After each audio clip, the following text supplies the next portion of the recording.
Hi everyone, welcome back to Facebook Fridays. Today we are discussing about the eye area and how to enhance your eyes. So, in a previous discussion we talked about Botox. Today we're going to go over a little bit of filler options.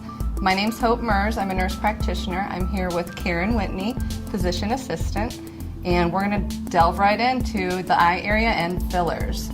So Karen, what is your favorite filler for the under eye area?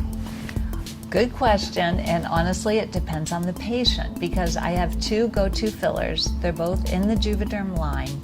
And my deciding factor, as you look at a patient, I'm looking first at their under eye cheek structure. So if you feel under your eye, you can feel the bony orbit of the lower eye. Some patients, when you look at them, have almost a deep U or a V under their eye.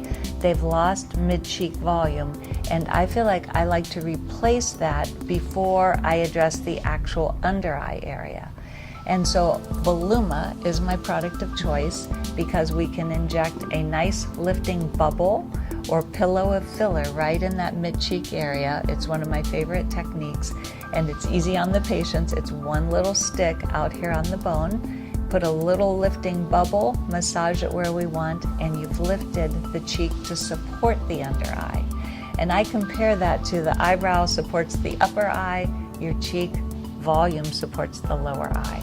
So that would be Voluma. I love it because it lasts up to 2 years. Then I'll often follow that with Volbella, which is a super soft filler that can be placed under the thin skin of the inner eye area and even out here if there's a depression or almost dimpling of the outer orbit. And that technique is used with the cannula, which I know you also use a lot. Why don't you explain what we do with the cannula? Yeah, so years ago we started off using a small needle, but still a sharp pointed needle to inject filler around the under eye area. And that just increased risk of bruising. I'm sure you saw it, I saw it a lot. There's just a lot of little vessels in that area that you can't see and you can't avoid all the time. So with a cannula method, we can actually just do one little needle poke right at the front of the cheek here and insert something called a cannula. It has a blunt tip, so it's not sharp. It's kind of like a little straw, and it can go into that hole that we made with our needle and go all the way up under the eye in the medial, the inside portion, and around to the lateral, that outside portion that Karen was talking about. So it's a great way to provide minimal downtime for these procedures. Typically people can go to dinner that night and it looks completely fine. There may be a touch of swelling after using a cannula, but nothing that anyone else will really notice except for you while you're going home and analyzing it in the mirror afterwards. But it really has made for the under eye area to be safely and effectively treated fairly quickly, really. So it takes a few minutes each side and does a great job. And I think, Hope, sometimes we also might use that cannula if we're trying to restore mid-cheek volume as an alternative to doing that little lifting pillow. So really, we're going to look at each patient individually, assess their anatomy and their needs. We're looking at your skin, we're looking at volume loss and bone structure. And people get a little freaked out about filler around the eyes. It is off-label, and what off-label means is that it's not been FDA approved for use in that area. However, in the appropriately trained practice setting, it's very much the standard of care. So experience is really critical if you're going to have someone work in this area in order to get a good outcome. And people are always worried, it's around my eye. We're not on your eyeball socket area. We're placing these products on the bone, right? And so they are very safe. Bruising can happen, but it's not the norm. And as Hope said, there's very little recovery involved. And also, as we're thinking about the eye area, one concern I've had with the passage of time is hollowing in my temples. Oh, Can you talk about that? Yes, absolutely. I love treating the temple area with the eyes. So this isn't something I think people commonly come in saying, I need filler in my temples. But it makes such a big difference with the eye area and the whole facial structure, really. It gives her a more youthful contour to the face. So we all have genetically a little temporal depression here. And with age, and just sometimes genetically it's worse, it can deepen. And so when that deepens, it actually can contribute to the eyebrow kind of coming in a little bit, and the under eye crinkling a little bit more with the skin. So when we replace that volume, it pulls back, it opens the eye. It's a great option to do in addition to under eye filler, Botox, skincare, all of that kind of stuff. So typically I use Voluma for that area. It's that long-lasting Juvederm filler, and it smooths nicely. You can't notice anything was done. You just look younger.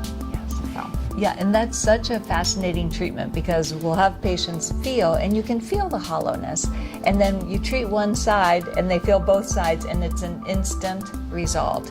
And it does, I compare it to when somebody gets their braces off. You know they look good, but you don't know why they look different because you're just looking at the face. And when you lift the temple area, if it's been sunken, it looks better, but patients and their observers don't know why. Yes. You know what else that really helps? I call these moons. They look like little half moons above the brow, and they're hard to treat with Botox sometimes depending on your anatomy. So when you put filler in the temple, it can actually kind of pull that back and really help assist Botox and work cohesively to help smooth that area. I would agree. You know, in men we get it, that they get that heavy kind of a Neanderthal bony brow, but women get that too if they're losing their forehead fat. Yes. And I'll use Volbella I do too. up here because it's a very soft smoother, and it's giving you a smooth contour to your forehead, which looks younger. Right. It does. And then, so typically when we're talking about Voluma, Volbella, these are all hyaluronic acid gel fillers. So hyaluronic acid is a very natural component in our skin. We use it kind of like a water molecule in our skin, and it's synthetically made into a gel for these fillers. That's why our skin accepts them so well. It metabolizes them over a certain amount of time. The other thing is we can dissolve them with an enzyme called hyaluronidase if we want to. So if there's something that just, doesn't smooth as we wanted to, or if there's ever anything that just, we need to adjust, we can either completely dissolve the filler or we can dilute that enzyme to just soften it. So that's great too. And when you receive filler in this area, we're always going to schedule a 2-week follow-up. You do see the results of filler right away, but there's a settling in period, and at 2 weeks things are pretty much where they're going to be.